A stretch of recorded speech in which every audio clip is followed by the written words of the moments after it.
Hi, and welcome to my CHI 2020 talk on how to trick AI, user strategies for protecting themselves from automatic personality assessment. Of course, I did not work on this project alone, but this was a collaborative effort by this great team that you can see over here. AI systems which automatically assess an interviewer's personality are already used in job interviewing. These tools use, for example, publicly available social media posts and text messages to automatically assess the user's personality. This process is often entirely opaque and may result in excluding candidates due to, for example, high values in neuroticism, which are associated with an increased risk of mental health problems. However, these systems can run hidden in the background, predominantly on already available data records, and may thereby assess the user's personality unnoticed by the user. Personality is particularly powerful information about the user, since personality can predict several important life outcomes on individual, interpersonal, and social levels. For example, links between personality and interests, preference for music and entertainment, as well as consumption behavior have been used already to personalize recommender systems. Previous research also concluded that personality-based targeting in advertisements has a potential for digital mass persuasion. When talking about personality, we usually refer to the most predominant model for personality from psychology, the Big Five model, which you can see over here. This model comprises 5 dimensions: openness, conscientiousness, extroversion, agreeableness, and neuroticism. Similar to other personal data, personality profiles may be captured without the user's awareness, out of their control, and for unknown purposes. For example, in 2018, Cambridge Analytica was accused to having manipulated people's votes in the US 2016 election campaign by means of their Facebook profiles and trade-related personalization of online advertisements. Users perceive their personality traits as sensitive personal data and feel uncomfortable with sharing their automatically assessed personality profiles. In our opinion, these circumstances raise ethical and privacy concerns and call for measures to empower and protect users. Hence, we examined whether users are able to trick personality assessment chatbots, that is, to manipulate the system into calculating a falsified profile on purpose. At first, I'm now going to present our research design. We asked participants to chat with a personality assessment chatbot. For the first interaction, we instructed participants to interact naturally and honestly with the chatbot to collect an unbiased baseline profile. In a second step, participants were asked to interact with the chatbot again and try to disguise their personality by strategically tricking the chatbot into calculating a falsified profile. For generating the actual profile, participants first interacted with the chatbot SIGCHI. We chose the SIGCHI chatbot because it is already in use for job interviews and customer service.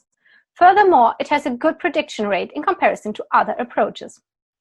The SIGCHI chatbot employs an evidence-based personality engine building on tweets from 50 million Twitter users. Based on demographic information of these users, such as profession and stereotypically associated personality traits, it was trained to predict personality from the linguistic content of the tweets. So, for example, linguistic cues may include word count, text length, or specific keywords and choice of words.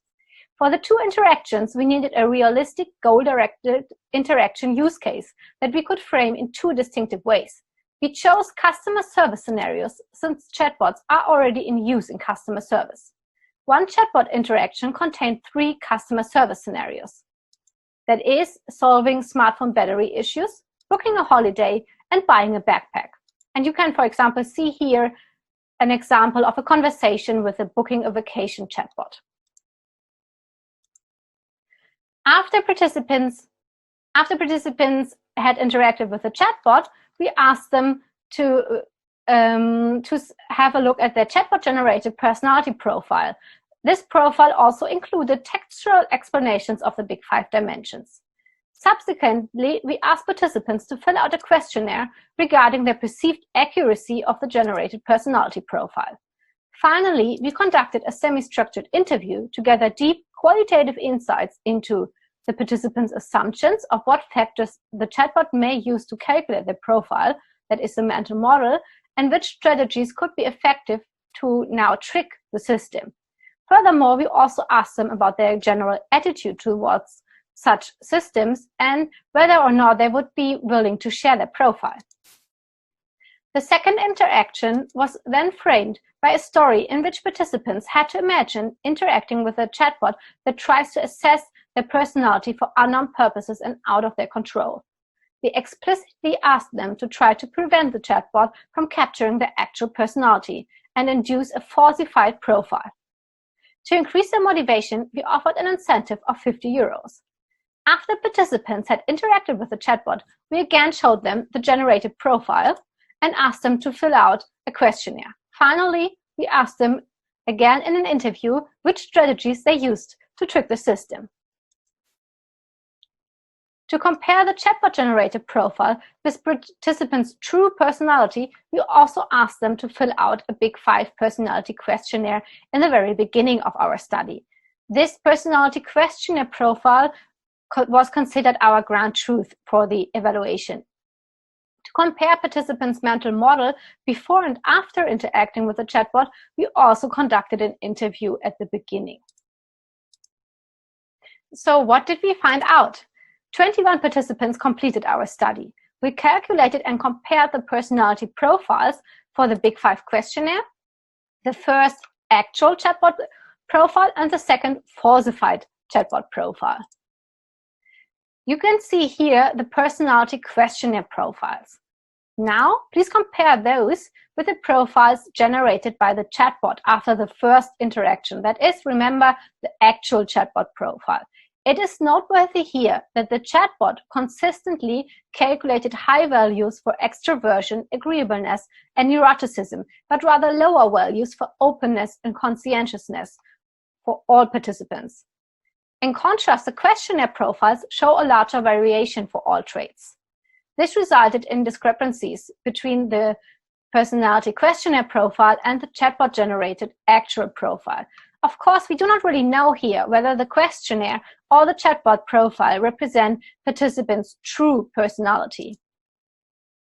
Participants themselves were undecided or perceived the chatbot-generated profile as rather inaccurate, as you can see here, particularly for conscientiousness. In contrast, only agreeableness was perceived as rather or completely accurate by most participants. On the other hand, some participants also reflected on the chatbot-generated profile and assumed that the chatbot would assess them more accurately than themselves. So, for example, this user stated, "Maybe the system knows my personality better than myself because you may not want to see your own weaknesses." When we now compare the actual chatbot profile, that is the profile after the first interaction, with the falsified chatbot profile for which participants were asked to trick the chatbot, we see that the majority of participants was only able to achieve small changes in their profiles. On average, participants reached a difference between the two chatbot profiles of 7 to 10% for each trait. For our qualitative analysis, we transcribed all interviews and conducted a data-driven inductive thematic analysis with 2 coders. This means that 2 coders went through the transcripts and marked all interesting statements. We then labeled these statements and derived a complete category system, which we used for the analysis. We asked participants what they believed a chatbot uses to assess the user's personality and how they could trick such a system into capturing a personality different from their actual personality. In sum, participants suggested 214 strategies. They made on average 10 suggestions and applied 5 of them to trick the chatbot. We aggregated these suggested strategies and obtained a set of 41 strategies, which are grouped into 9 categories, which you can see here. I will now present 3 examples of those tricking strategies. Regarding the language style, participants assumed that the chatbot factors in the text length of participants' answer. So, for example, you may see here that participants wrote shorter answers in the second interaction to trick the chatbot. As a second example, which was often mentioned, is changing the word choice. For example, by mingling in specific keywords in their answers. Here you can see that in the first chat, the participant simply answers where he or she wants to go. In contrast, in the second chat, the participant assumes that mentioning specific keywords such as culture or arts might result in higher levels in openness. Participants also expected that the interaction behavior influences the personality assessment. For example, they thought that the response time plays a role. Participants varied their response time. In contrast to the other strategies mentioned before, this strategy, meaning that participants waited some time before they actually answered the chatbot in the second scenario, did not really change the personality assessment in the current version.